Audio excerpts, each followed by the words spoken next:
স্বাগত জানাচ্ছি স্টার টেলিভিশনে স্টার নিউজ রুম থেকে। আমি আছি আবু তাহির নয়। করোনা ভাইরাসের প্রকোপ বেড়েই চলছে চীনে। রোববার 2 ফেব্রুয়ারি সকাল পর্যন্ত দেশটিতে করোনা ভাইরাসের নিহত সংখ্যা বেড়ে দাঁড়িয়েছে 304 জন। এছাড়া চীনের মূল ভূখণ্ডে আক্রান্তের সংখ্যা এখন 14,380 জন। চীনের স্বাস্থ্য কমিশন এই তথ্য জানিয়েছেন। দেশ জুড়ে করোনা ভাইরাস আক্রান্ত সন্দেহে 19,544 জনকে পর্যবেক্ষণে রাখা হয়েছে। চীনের মূল ভূখণ্ড ছাড়াও হংকংয়ে 14 জন, ম্যাকাওয়ে 7 জন এবং তাইওয়ানে 10 জন করোনা আক্রান্ত রোগী শনাক্ত করা হয়েছে। এছাড়া করোনায় আক্রান্ত হওয়া 328 জন সুস্থ হয়েছেন এবং তাদের হাসপাতাল থেকে ছাড়পত্র দেওয়া হয়েছে বলে জানিয়েছেন চীনের স্বাস্থ্য কমিশন। এর মধ্যে চীনের সকল প্রদেশে শনাক্ত হয়েছে করোনা ভাইরাস। নিহতদের বেশিরভাগই হুবেই প্রদেশের। চীন জুড়ে ছড়িয়ে পড়া প্রাণঘাতী করোনা ভাইরাসের আক্রান্ত হয়ে দেশটির মৃত্যুর সংখ্যা দিন দিন বেড়ে চলছে। সর্বশেষ বুধবার 5 ফেব্রুয়ারি 490 জনের মৃত্যুর খবর নিশ্চিত করেছে কাতার ভিত্তিক সংবাদ মাধ্যম আল জাজিরা। আক্রান্তের সংখ্যা প্রায় 25,000-এর কাছাকাছি পৌঁছেছে।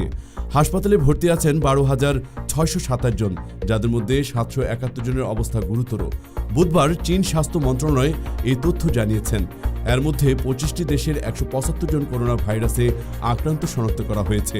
ভাইরাসের বিস্তার রোধে চীন ভ্রমণে নিষেধাজ্ঞা এবং বাণিজ্য সীমিত করেছে 22টি দেশ। তবে আক্রান্ত ও মৃত্যুর সংখ্যা সবচেয়ে বেশি চীনের হুবেই প্রদেশের উহান শহরে। ওই শহর থেকে ছড়িয়ে পড়েছে প্রাণঘাতী এই করোনা ভাইরাস, যেখানে মঙ্গলবার একদিনে 65 জন মারা গেছেন। এর আগে সোমবার 3 ফেব্রুয়ারি 361 জনের মৃত্যুর খবর পাওয়া যায়। নতুন করে মৃত্যুর সংখ্যা বাড়ার পাশাপাশি আক্রান্তের সংখ্যাও বাড়ছে।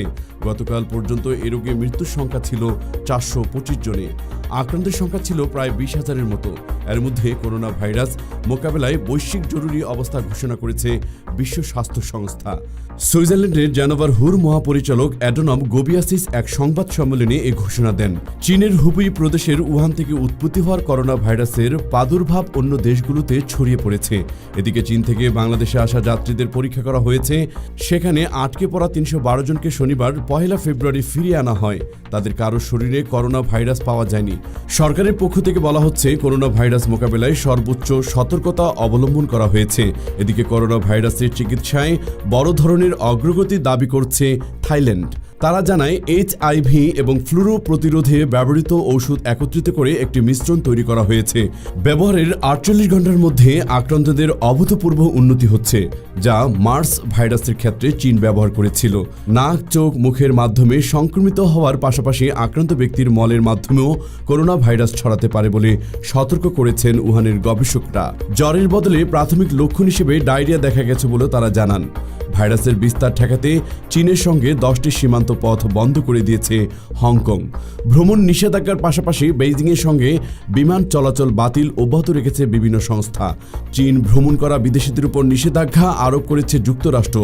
নিউ ইয়র্ক বন্দরে নির্বাহী পরিচালক রিক কটন বলেন, সরাসরি চীন থেকে বিমান চলাচল সীমিত করা হয়েছে।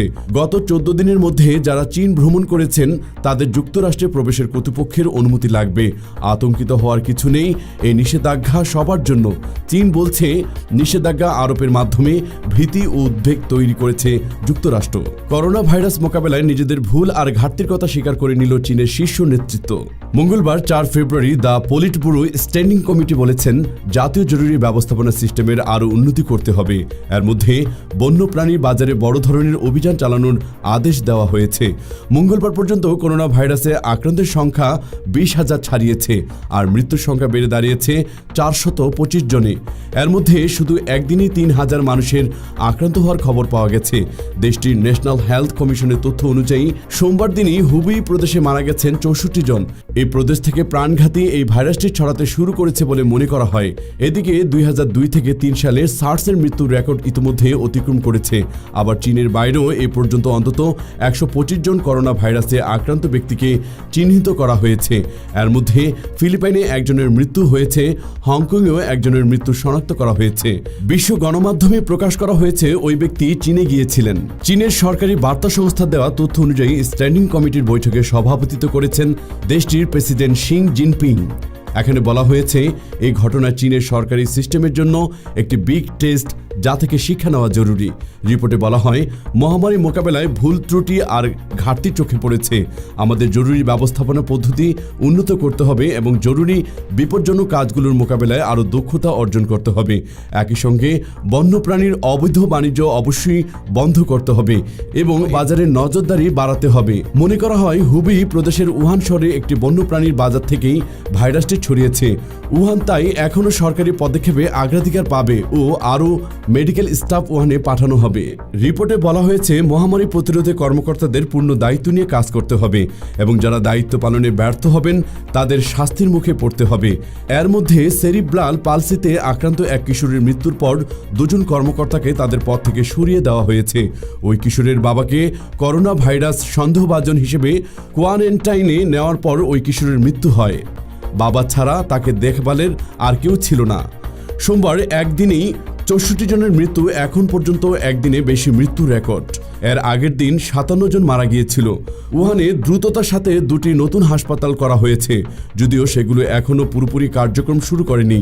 ওই প্রদেশের সব মানুষের জন্যই মাস্ক পরিধান বাধ্যতামূলক করা হয়েছে, কিন্তু সেখানে উপকরণ সংকট আছে এবং সেজন্য বিশ্ব সম্প্রদায়ের কাছে সহযোগিতা চেয়েছে চীনের পররাষ্ট্র মন্ত্রণালয়। একজন মুখপাত্র বলেছেন, চীনের এই মুহূর্তে জরুরিভাবে মেডিকেল মাস্ক, প্রটেক্টিভ স্যুট ও নিরাপত্তা চশমা দরকার। তবে চীনের একজন বিশেষজ্ঞ বলেছেন, করোনা ভাইরাসের হালকা উপসর্গ থাকলে সুস্থ হওয়ার জন্য 1 সপ্তাহ যথেষ্ট। এদিকে সাংহাইয়ের মতো কিছু শহরে নতুন বছরে ছুটি বাড়ানো হয়েছে, বন্ধ আছে স্কুলগুলো। আবার হংকংয়ে পর্নের জন্য আক্রান্ত হওয়ার পর দেশটির চীনের সাথে 13টি সীমান্ত পথের 10টি বন্ধ করে দিয়েছে। G7ভুক্ত দেশগুলোর যুক্তরাষ্ট্র, জার্মানি, জাপান, যুক্তরাজ্য, কানাডা, ফ্রান্স ও ইটালি স্বাস্থ্যমন্ত্রীরা সোমবার বৈঠকে মিলিত হয়েছিল। জার্মানি স্বাস্থ্যমন্ত্রী বলেছেন, ভ্রমণ বিধিনিষেধ, ভাইরাল গবেষণা এবং স্বাস্থ্য সংস্থা ও চীনের সাথে সহযোগিতা বিষয়ে একমত হয়েছে। অনেক দেশ চীনের আক্রান্ত এলাকা থেকে তাদের নাগরিকদের সরিয়ে নিয়েছে। নিজের নাগরিকদের জন্য বিশেষ পদক্ষেপ নিয়েছে যুক্তরাষ্ট্র, যদিও চীন একে অতিরিক্ত আখ্যায়িত করে যুক্তরাষ্ট্রের বিরুদ্ধে ভীতি ছড়ানোর অভিযোগ করেছেন। যারা সম্প্রতি চীন ভ্রমণ করেছেন এমন ব্যক্তিদের প্রবেশাধিকার বন্ধ করে দিয়েছে যুক্তরাষ্ট্র, অস্ট্রেলিয়া ও সিঙ্গাপুর এবং রাশিয়া। চীনের মূল ভূখণ্ড থেকে আসা ভ্রমণকারীদের ঢুকতে দিচ্ছে না নিউজিল্যান্ড ও ইসরায়েল। হুবেই থেকে আসা বিদেশিদের প্রবেশ বন্ধ করে দিয়েছে জাপান ও দক্ষিণ কোরিয়া। চীনের সাথে বিমান যোগাযোগ বন্ধ করেছে মিশর, ফিনল্যান্ড, ইন্দোনেশিয়া, যুক্তরাজ্য ও ইটালি এবং যুক্তরাষ্ট্র। মঙ্গোলিয়া ও রাশিয়া আংশিক চীনের সাথে সীমান্ত বন্ধ করেছে। বিশ্বের সবচেয়ে বড় ক্রুজ শিপ অপারেটর সোমবার ঘোষণা করেছে, চীনে গিয়েছিলেন এমন যাত্রী ও ক্রুরা জাহাজে উঠতে পারবে না। বিশেষজ্ঞদের ধারণা, উহানে হয়তো আক্রান্তের সংখ্যা ৭৫,০০০-এর মতো। এদিকে ইউনিভার্সিটি অব হংকংয়ের হিসেব বলছে, আনুষ্ঠানিকভাবে আক্রান্তের যে সংখ্যা বলছে কর্তৃপক্ষ, আসল সংখ্যার তার চেয়ে বহু গুণ বেশি হতে পারে। নালচেট মেডিকেল জার্নাল বলেছে, যারা মারা গেছেন তারা শুরুর দিকে আক্রান্ত হয়েছেন। এতে বলা হয়, প্রথম ৯৯ জন রোগীকে উহানের একটি হাসপাতালে চিকিৎসা দেওয়া হয়েছে এবং এর মধ্যে ৪০ জনের হৃদযন্ত্র দুর্বল ও রক্ত পরিবাহী শিরা ক্ষতিগ্রস্ত হয়েছিল। আবার ১২ জনের ডায়াবেটিস ছিল। আক্রান্ত হয়ে চিকিৎসাধীন ২৮,০০০-এরও বেশি মানুষ। শীঘ্রই বিশ্ব সম্প্রদায় এই ভাইরাস প্রতিরোধে এগিয়ে না এলে অন্তত ৫০টি দেশে ব্যাপকভাবে করোনা ছড়িয়ে পড়ার আশঙ্কার কথা জানিয়েছেন বিশ্ব স্বাস্থ্য সংস্থা। করোনা ভাইরাসের মৃতের সংখ্যা ক্রমেই বাড়ছে। সুস্থ হয়ে বাড়ি ফেরা মানুষের চেয়ে মৃতের সংখ্যা বেশি হওয়ায় আতঙ্ক কাটছে না। হাসপাতালে যারা চিকিৎসা নিচ্ছেন তাদের স্বজনরা রয়েছেন উদ্বেগ, উৎকণ্ঠায়। এভাবে চলতে থাকলে বৈশ্বিক মহামারীর শঙ্কা করেছেন বিশ্লেষকরা।